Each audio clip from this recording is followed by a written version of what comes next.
In and around Killeen, Texas Friday, everyone was thinking about those who lost their lives or were injured in the worst mass murder ever on a military base. At 1:30, the same time the shooting began, a moment of silence, a moment of pause. In area hospitals, no time to pause as doctors continue working to save the lives of the most critically injured. It's way too early to determine whether or not these patients are going to survive. Stable means they've got stable vital signs. They're not deteriorating, but they're due to the nature of the injuries, which are quite severe in several of the patients.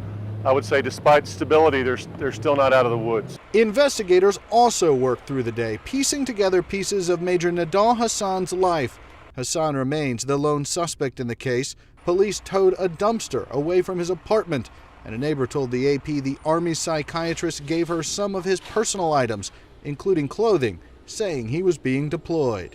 I'll tell you candidly, this was a kick in the gut, not only for the Fort Hood community, but also for our entire Army. Army Chief of Staff General George Casey met with many of the victims and ordered extra vigilance on bases worldwide. I've asked them to examine their force protection measures and to take appropriate action.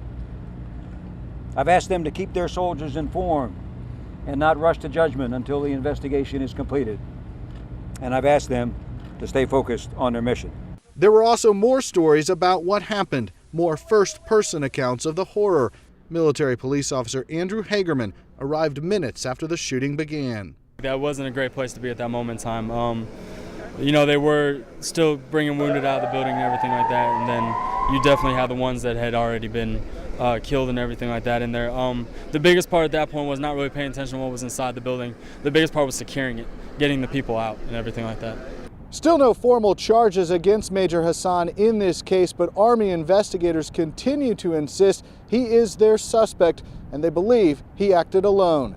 Rich Matthews, The Associated Press, Fort Hood, Texas.